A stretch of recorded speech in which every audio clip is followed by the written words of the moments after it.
Hi everyone, thanks a lot for joining our Apigee Quickstart sessions. Today we will start with the Apigee fundamental part. So let's start with the Apigee foundation. When we think about the cloud, we might think of one central location where all the data is stored and analyzed. But this is not where the data originally comes from. The data is created by us in our own environments through our own interactions with applications and equipment, like for example chatbots, websites, partner ecosystems, IoT devices, or smartwatches. In today's world, there is a variety of connected digital experiences across different channels, and the lines that connect all these dots, all these experiences, are the APIs. So APIs are really the central part when it comes to delivering a great digital experience to the users. Let us now check how this is reflected, how APIs reflected and seen within the IT world. A survey where over 700 technology leaders participated found that 82% of organizations reported increases in efficiency from using APIs. The majority of digital interactions across every application, every ecosystem or experience is being empowered by APIs. The study of S&P Global Market found that their usage has grown by 201% in the last 12 months. Also from Google and Apigee side, we have seen that the volume of API traffic is increasing year over year. APIs have evolved from simply connecting systems to becoming a key driving force for business growth and customer satisfaction. A good API management platform can make it easier to develop, deploy, and scale applications across enterprise environments, and especially in today's multi-cloud world or era. Enterprises are looking to improve their business in a number of ways. They want to share data with partners and to their ecosystem. They want to monetize data. They want to unlock new revenue streams. They want to improve customer experience, and of course much more. With Apigee, you can manage your digital interactions with reliability, security, and consistent control. Apigee acts as a central governance layer in multi-cloud environments, and some of the many benefits it provides are a central monitoring point, monetization capabilities, strong security mechanisms. Of course, also scalability and high availability are being guaranteed. But there are also some challenges. The proliferation and versatility of APIs is making it challenging to effectively manage them. Let us have a closer look. As the APIs are the door to and for the data, Gartner predicts that within the year 2025, the current year, 50% of enterprise APIs will go unmanaged. This will mean that they will be very hard to find and also to be secure. APIs are becoming really a new attack vector. 50% of organizations have experienced one or more security incidents within the last year. Every API transaction is critical, as even very small downtimes can cost a lot of money. Every API is also built and deployed differently, as there are various and different needs in terms of protocols, use cases, or the APIs need to be deployed across different clouds. And this is exactly where Apigee comes in and can help you manage all these APIs and address all those challenges. Nowadays, connected digital experiences are powered by application. Some traditional in nature, such as web or mobile, others ranging from connected home appliances, connected wearable devices, among many others. The pace of change for these applications is often very fast. The speed is driven by the customer's expectations, competition, and of course market opportunities. The success of these applications is measured by business-oriented key performance indicators. On the other hand, the backend systems and the IT organizations come under pressure by the pace of change imposed by connected digital experiences. And the accelerated pace of change the business also requires. Stability, reliability, security, and costs are often the key performance indicators for the IT organization. API management helps customers close this gap or bridge this gap, if you want to call it this way, allowing organizations to implement and manage APIs in a fast, scalable, reliable, and secure way, allowing business and developers to quickly implement applications powering connected experience while allowing the IT organization to abstract and protect backend systems for the complexity and quick change of pace imposed by those. In this way, the front end is decoupled from the back end, time to market is accelerated, there is API standardization, migrations and backend modernization can be done while business continuity is being maintained, and there is of course also a layer of governance. Let us now see some use cases. So what is that the customers can really do with Apigee? For Danone, Apigee helped them build robust cloud-first application and customer experiences with the scalability, reliability and high availability of the Google Cloud. Apigee also helps in the modernization of their legacy applications. For example, with Booking.com moving from a monolithic space, so a monolith code base, to smaller services. L'Oreal, on the other hand, has leveraged APIs to onboard partners, engage developers and create new business models. Apigee consists of 3 core components. The basis is the API services, or the API gateway, highlighted in green here. And this is the part that focuses on handling API traffic. And there needs us, for example, in lines of security, message transformation, acting as an enterprise gateway, caching requests and responses, abuse prevention, and enforcement of company-wide standards for all the APIs. The consumption side is looked here from the developer ecosystem. This is all centered around our developer portal. In our developer portal, we need to have API products also to monetize services. Whom do we want to charge money for the access to the APIs? And lastly, we need a way to measure everything. And this is where the API analytics come into the picture. They're taking in metadata from all API calls and are reporting real-time dashboards, custom reports, and proactive monitoring information. Apigee is available, of course, as our SaaS offering, APGX, which is fully hosted and running on the Google Cloud. Of course, there is also a hybrid option where we have the concept of a management plane and the runtime plane. This is the same architecture for APGX and hybrid, where the management plane is hosted and running on the Google Cloud, and the services available there are the Apigee UI. All actions on the Apigee platform that can be taken over the UI can be taken also over APIs. So all capabilities of Apigee are being exposed over RESTful APIs. We call them the management or the Apigee APIs. So those are also part of the management plane, the API analytics, and then the integrated developer portal, which is a lightweight developer portal that is being offered by Apigee. And then we have the runtime plane, so a set of containerized services, mainly the API gateway, which can be hosted on any supported Kubernetes platform. And the list there is very long, so of course GKE, AKS, AWS, EKS, OpenShift, so a very long list. And then we have also the Apigee adapter for Envoy, which is a lightweight gateway. It is an Apigee managed API gateway that uses Envoy to proxy API traffic. You can run the Apigee adapter for Envoy on premises or also in a multi-cloud environment, and with it you get a relatively small footprint API gateway application that is running close to your backend applications. The Apigee adapter for Envoy relies on Apigee for API authentication and authorization with API keys, with auth tokens, for quota management, and for API analytics. But I will not go deep into this direction at the moment. Today, many organizations have challenges to build, operate, and govern their APIs. Apigee is a full API lifecycle management tool helping you manage the whole API lifecycle and address all the challenges. As you see, we have divided the API lifecycle in 3 major sections. The build, operate, and govern section, we really think of the API lifecycle of the APIs. We really think that the APIs are alive, and we need to think through the design until the retirement process. And you need, of course, also to find a way for a good design, to develop them, to deploy them, to secure them, to expose them to the outside world, and of course also to monetize them. In this section, we will go through the Apigee deployment best practices.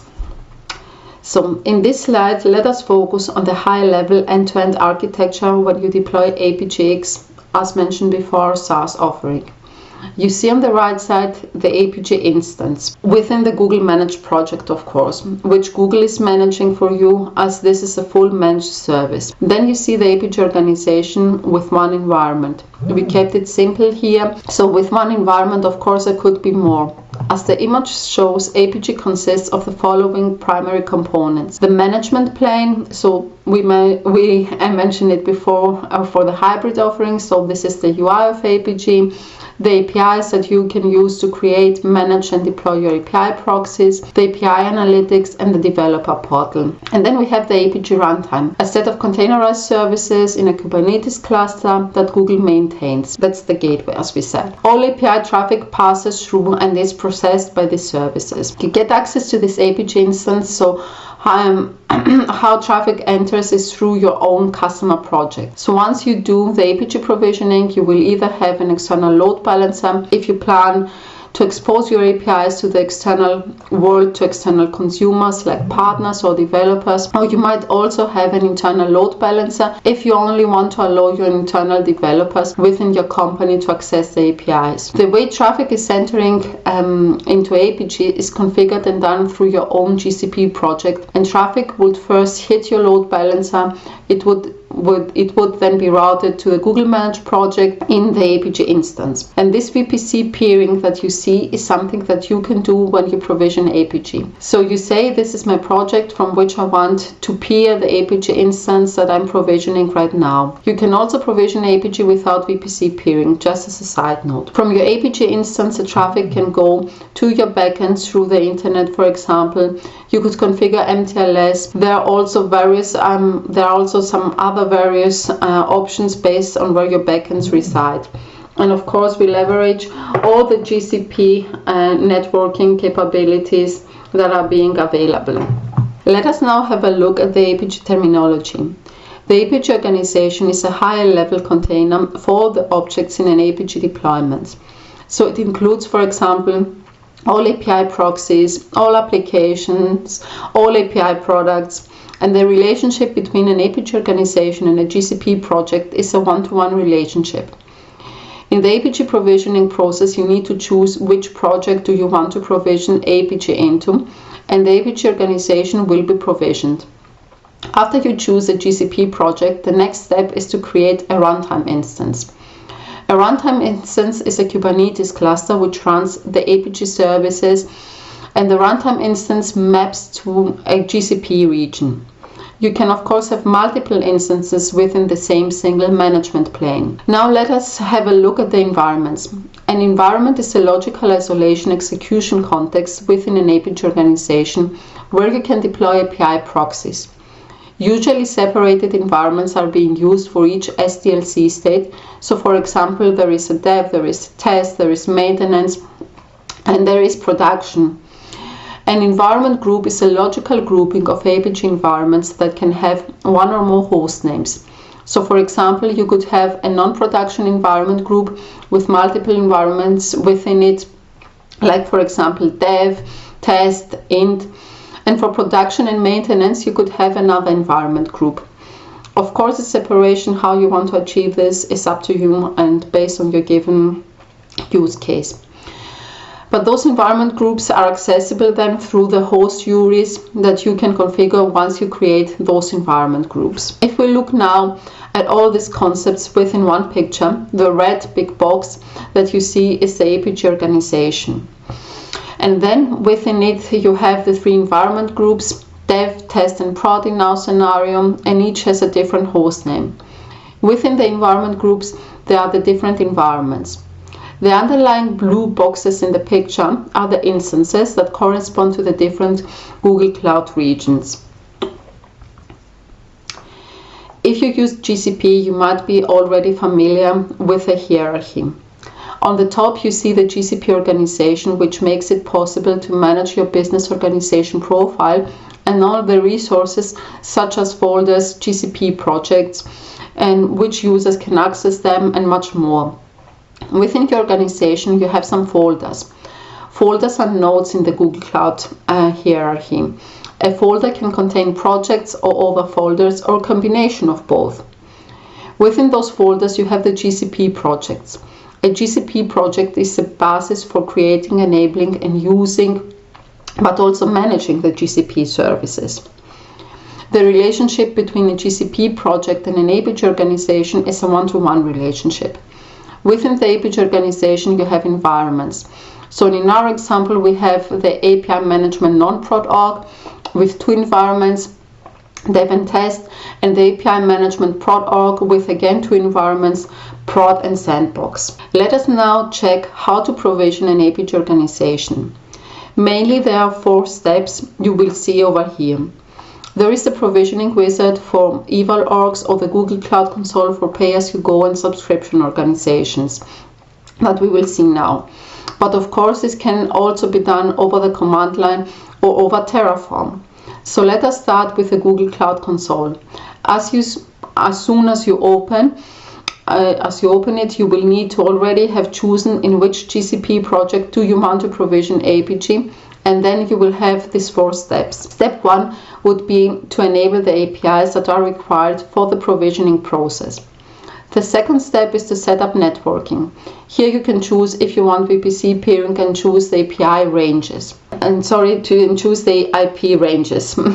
In this step, depending on your specific needs, you specify hosting locations for your Apigee Analytics or control plane, runtime and data plane instances, and API consumer data region.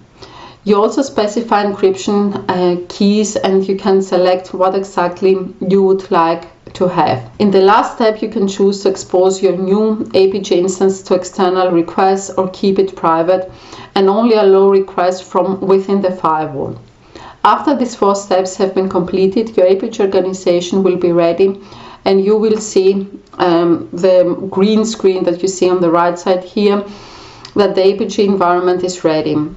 And then you can access the Apigee UI. This whole process takes around from 45 minutes up to 1 hour, but usually within 1 hour everything is set up. The process that we have roughly seen before and that we have just explained over the UI and over the wizard and the Google Cloud Console, this can also be done over the command line interface, of course. In this slide you see all the steps, and of course the whole process is very well documented, so you can find accurate documentation on everything. You can also use Terraform configuration to provision Apigee. So for example, a lot of customers use Terraform nowadays. Imagine the examples that they want to destroy an instance and maybe they want to spin one with the same configuration in another region, or for another environment, like to have the same configurations for another org. They can simply reuse Terraform configuration to do the same deployments again without having to go through any manual steps and setups. In Apigee, an API proxy is a set of configurable logic. What should happen once a request hits my gateway? We assume here that the backend service, the backend API, already exists, and we create the frontend API, the API proxy. In this proxy, as we said, you can configure the logic, so the sequence of steps that should be executed once the request hits our gateway. And here you might, for example, want to have a JOT validation step or a rate limiting step. Those specific steps are called policies within Apigee. In Apigee, a proxy endpoint defines how client applications interact with and consume your API proxies, so how they interact with your API proxies and how they consume your API proxies. It's the entry point for external requests. You configure the proxy endpoint to define the URL of your API proxy. The proxy endpoint also determines whether apps access the API proxy over HTTP or HTTPS. You usually attach policies to the proxy endpoint to enforce security, quota checks, and other types of access control and rate limiting. Then we have the target endpoint that defines how your API proxy connects to a backend service. Here you can define any security settings, HTTP or HTTPS protocol, and other connection information in order to interact with your backend. You can also attach policies like, for example, message mediation policies to make sure that responses are formatted properly for the app that initiated the request. For the connectivity between clients and the backend services, Apigee relies on the GCP networking capabilities. So you can have, for example, the VPC networking capabilities to connect the client apps to Apigee through the load balancer, and also to connect from your own GCP project to your backend instances. But of course, there are also other networking capabilities available. If you have an on-premise backend service, for example, in this case you will need to create a connectivity between your GCP project and your on-premise service over VPN or maybe over interconnect, so that your GCP project can get access to your backend, and in this way a request for Apigee would be able to reach your backend. That configuration is not done within Apigee itself, but the connectivity is established over the GCP connectivity, and then the configuration within GCP, the GCP console itself. One of the benefits by using Apigee is that you get all of the Google Cloud capabilities, and here you see some of them for example, Private Service Connect, DDoS protection and WAF capabilities, DNS resolution, and much more. Important here to highlight again, all this can be configured and leveraged within GCP. It is not built in Apigee, but Apigee can of course leverage all these capabilities. In this diagram we see how architecture could look like once we have provisioned APGX. We see that we have an L7 load balancer, so we have chosen external exposure in our scenario. So a client request would be routed over the load balancer to Apigee, to your backend services, either through the internet, or it could also go back to your own managed GCP project. So again, in this slide we assume that your Apigee instance has been provisioned, is up and running, and you have one environment. We keep it very simple in this green box here. You could have multiple instances and environments, of course, and in red you see the northbound connectivity, and in green the southbound connectivity, so red and green. So you see the northbound connectivity, in green, as we said, the southbound connectivity, where you can have the connectivity to internal or private backends, either through interconnect or cloud VPN. If you have private applications, of course, there is a way to access your GCP network, and this is outside of Apigee. You would either create a cloud VPN or interconnect and an internal load balancer so that those private apps could access Apigee and the API proxies. Here you have the scenario where you have clients that access Apigee over an L7 load balancer, and you could also attach Cloud Armor to the load balancer itself, and also reCAPTCHA maybe if you want to, so that you can also have DDoS protection, and you can set also some WAF rules if this is needed. So in this slide you see the best practice approach for security, and this is to have a multi-layered security approach. Once you have provisioned Apigee, you might want to have Cloud Armor or to protect you on the edge. For any traffic that is coming in, for example, if you want to do geofencing, you can do this. So for example, if you are an insurance company within Europe, you might want to block traffic coming from Australia, for example, and you can do so with Cloud Armor. Or you can block specific IPs or IP ranges. The DDoS protection is being done by leveraging ML. Whenever there is some abnormal pattern for your traffic, which could be a DDoS attack, it would be flagged at a very early stage, and also a rule for you would be generated that this is an attack that is happening. It is coming from this IP or this IP ranges for those countries, and it would give you the attributes of the attack, and you would get also information on the rule you will need to implement on Cloud Armor to block this specific traffic and mitigate the specific attack, right? So, and of course, within Apigee you have also security mechanisms. So for example, authentication, authorization are being handled within Apigee, and you can set also threat protection policies like the JSON threat protection policy or regular expression protection policy. There is also reCAPTCHA that protects websites from spam and abuse. Works by distinguishing between humans and automated bots, helping to ensure that only legitimate users can interact with your website.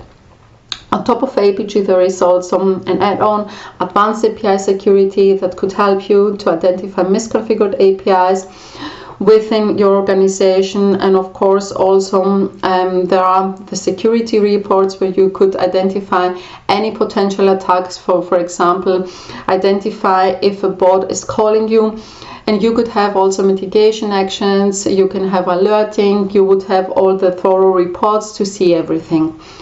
So keep in mind here the layered security, which is the best the best approach how to address this. Let us now have a look at shared VPC. Shared VPC is when you have one host project with one VPC, and then you have multiple service projects that inherit the networking functionality from the host VPC. In Apigee, you can only peer with one project, so in some cases you can use a host project to peer your Apigee instance to it, and in this case all the service projects would be able to connect to Apigee because they would use the same VPC. Let us now look at the shared VPC architecture.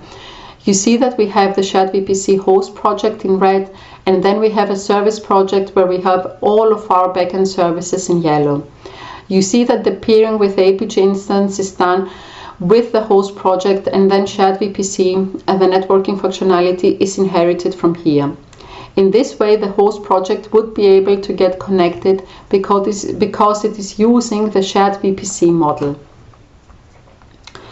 In this architecture slide now we have those service projects in yellow that are trying to access the APIs. So now we are talking about any API consumers that are internal, but those consumers might be also in a different GCP project. In this case, those projects are using the same shared VPC from the host project, and since they have a shared VPC, they are able to access the Apigee instance and call the APIs, and Apigee will call the backends also wherever they reside. Now that we talked a little bit about VPC peering and shared VPC, it is time to also mention Private Service Connect. That is a shorter and more easier way to connect to projects.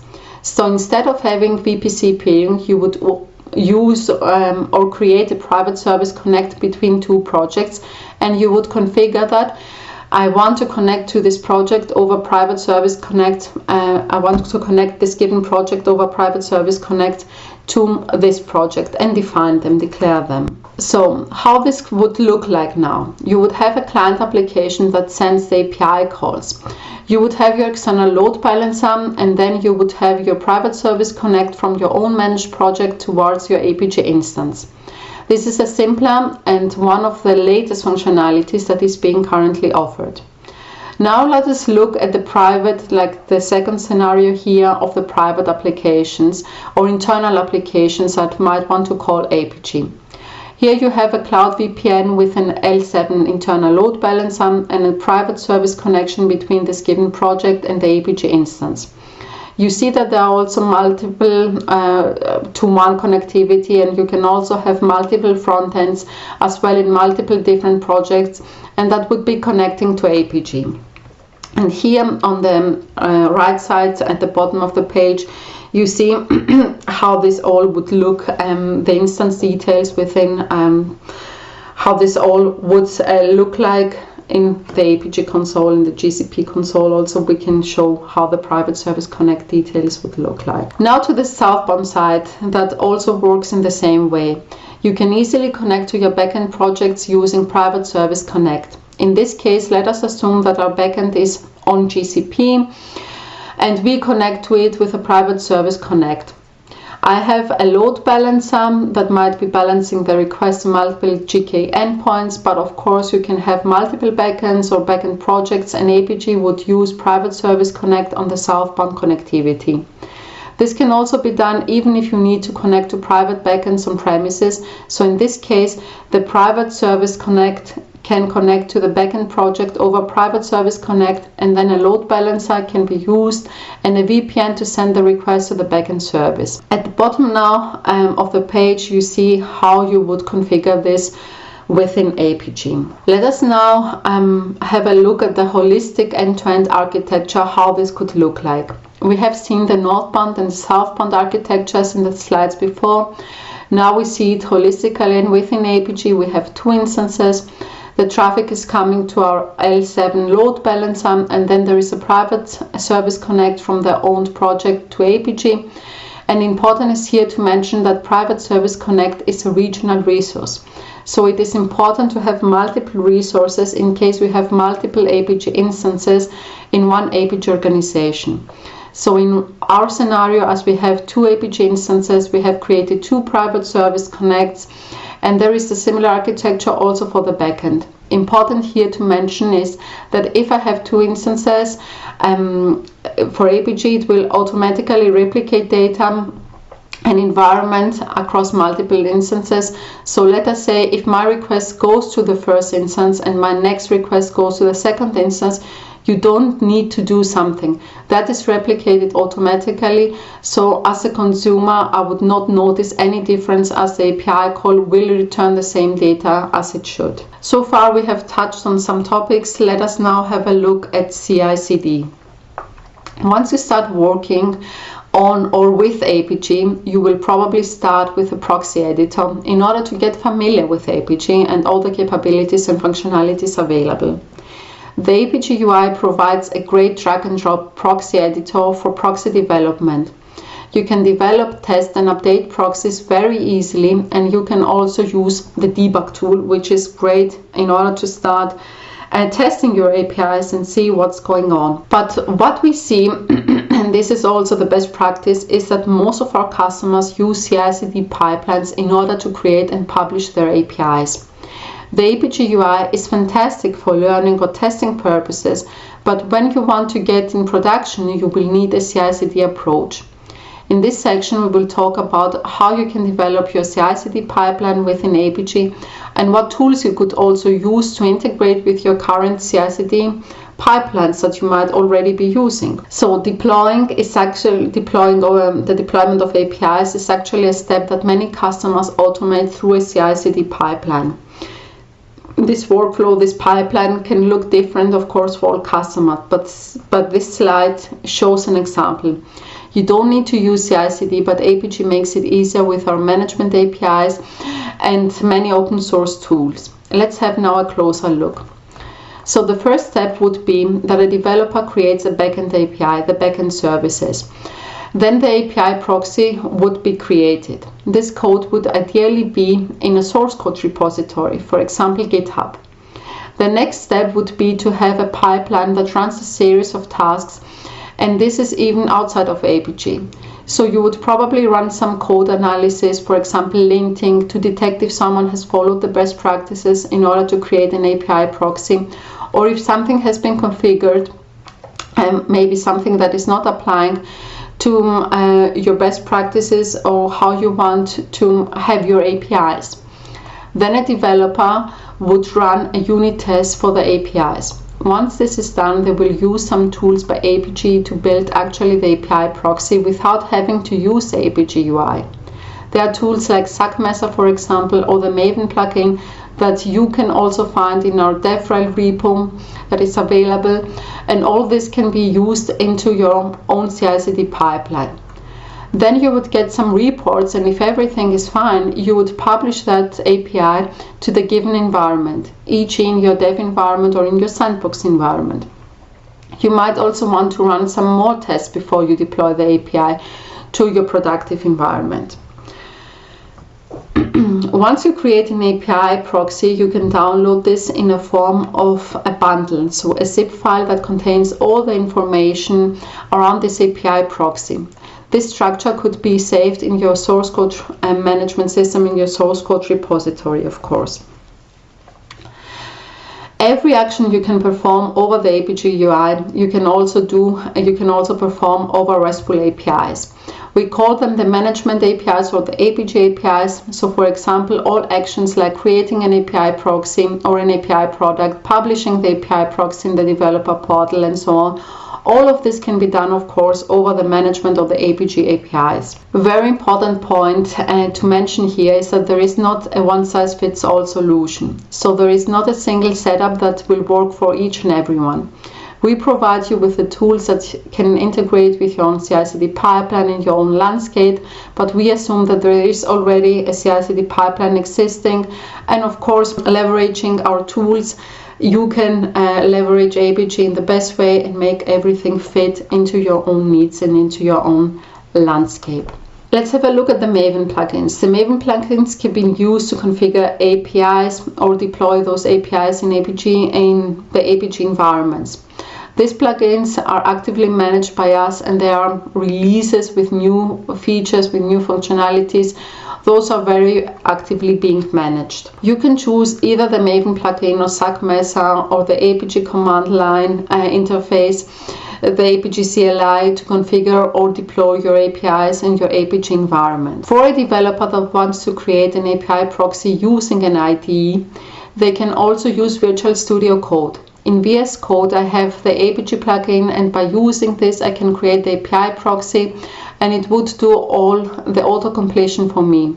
So for example, if I'm creating an API proxy, adding an API key on it, adding a quota policy, and then I would be able to run my unit tests, and if everything is fine, I would publish the API proxy into the environment that I have, into the environment that I want. We talked a little bit on linting, and here you see the link to this. If you want to check on or utilize it also, this could run into your pipeline, and you would get warnings in case there are tests which have failed, and then you can get some ready rules for linting, or you can create, of course, your own rules. And here you can see exactly this, that you can create, of course, anytime your own custom rules and adding your own rules. Here we have the ESLint, which is an open source tool that checks if JavaScript is being configured properly. Here is also another tool, so Mocha, which you might want to use to do some testing, but of course you can also have your own tools, and you can integrate them easily in your own ICD workflow, or leverage all the already existing tools that you might want to use. Let us now have a look at the section Gemini within Apigee. So currently the AI innovation is available within many aspects of Apigee, starting with assisted development to speed up the development of high quality APIs, discovering and reusing for maximizing the value of your API ecosystem, and governance and understanding to empower your platform team to manage your APIs. With AI, one can create an API specification within some seconds. So easily one can describe in natural language how the desired API should be like immediately, then a specification is being created. And this accelerates the design process, leaving time for developers to focus on the bigger picture, on the forest, and not lose their time with the tree, with the details. All this functionality is already being integrated within Visual Studio Code, and here you see Visual Studio Code, and here you see a short live demo how this could look like. An API proxy bundle, meaning all the configurations of an API can be easily created from an available API specification. This can of course be updated or adjusted based on your needs and your own demands. Gemini Code Assist is an AI-powered tool within Google Cloud, and we with Apigee leverage it as well. And it helps you also with assisted authoring of your API proxies and policies. And this helps you with code generation and of course code explanation, which is especially useful for users that have not created the APIs and need to take over and understand what these are doing. So I can also say by leveraging this helps a lot and saves a lot of time, because you don't need to deep dive in each and everything maybe your colleagues have configured, but you get a very good summary from Gemini, and you can understand what this API is actually doing or what this exactly policy wants to do. Nowadays, a lot of organizations have also challenges because of the increasing number of APIs that they develop and of course use. As the number of APIs is increasing, it becomes more and more harder to track them, which can lead to duplication rather than reusability. When APIs are created without any design standards or governance checks, the API landscape will grow inconsistently, slowing the teams down. But on the other hand, when a well-organized API programs could help them develop the APIs faster. This is what API Hub is doing. API Hub makes it possible to consolidate and organize information about all of your APIs across your organization. It includes APIs at all stages of the life cycle, from design and implementation through the replication and retirement, of course. This gives the opportunity to developers to discover and reuse the work of other teams. Wherever possible, reuse everything and get in touch with the teams and find all the information they might need, for example. It also allows API platform teams to better manage a portfolio of APIs. API Hub allows developers to upload and share descriptions of APIs that are either currently available or in development. These descriptions include standard formats like, for example, OpenAPI. Open API specifications, Swagger, and so on, the most familiar ones. API Hub in parallel with Apigee helps you better govern your API program. Now also to Gemini within API Hub, so on with all the AI innovation, API Hub semantic search experience is powered by AI, and it helps you find an existing API that might already fit your needs, even before you start designing a new one. This is of course, and this will of course promote reusability and will simplify things and make your life easier in the end. Now to application integration. In case you have any use cases where you would like to connect two applications separately, you can use application integration as well, which is another product that is under the Google Cloud portfolio. Application integration is an integration platform as a service solution that Google is offering, and it offers a comprehensive set of core integration tools to connect and manage the multitude of applications, so not only limited to Google Cloud services, but also third-party applications, and also to data required to support various business operations. Application integration is serverless, it auto-scales, and it's also fully managed by Google. This means that with simple point-and-click configuration, you can quickly and securely create, maintain, and scale your integrations directly on top of Google's scalable infrastructure. Building that integration runtime meant that we had to address a lot of different and complex patterns. We have long-running flows, we have asynchronous processing, we have complex orchestrations that do simple service callouts to other systems, and we have data mapping requirements. Connectors have been also introduced, which makes it easier to integrate with backend systems. Application integration is based on cloud-native architecture. It has been built in from the ground up to be cloud native with containerized operations and Kubernetes, microservice based. It has been built in autoscale, and this gives the power to connect to data and bring that innovation to the connected experience. Now let's have an example. So we want in this example to connect these two applications. Let us see how this could be done with the help of application integration.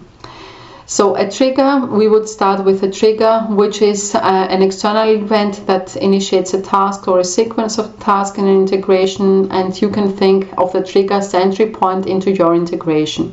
That's the event tied to the trigger that causes the following tasks to execute and that are associated with the trigger to run.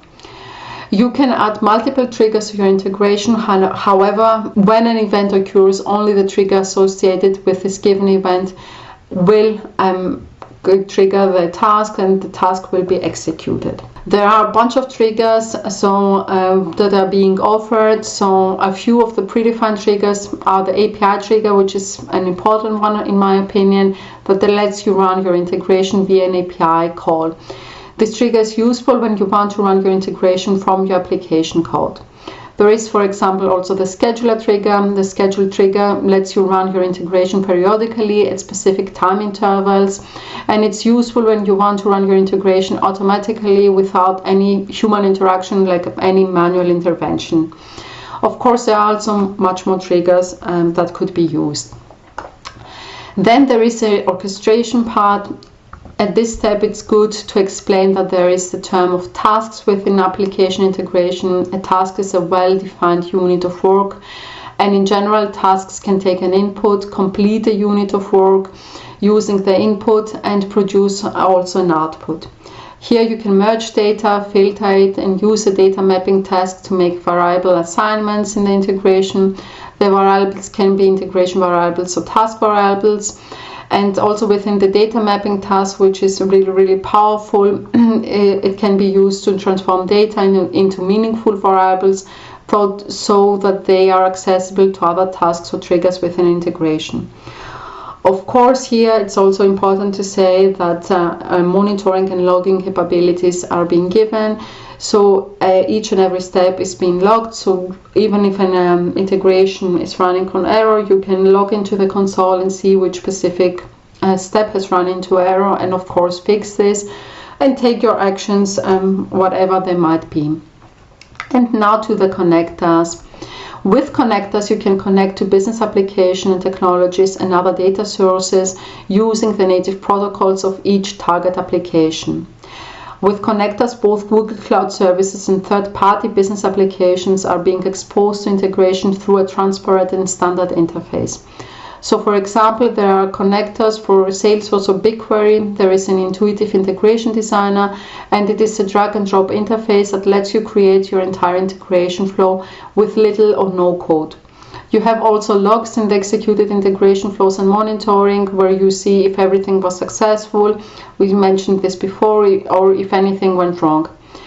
Here, and of course the list of connectors is long, of course, and not limited only to GCP services, but also to third-party applications, and there is also the option to connect your own custom connector, even to systems that you might have developed on your own, and they can be easily exposed and integrated with the help of application integration.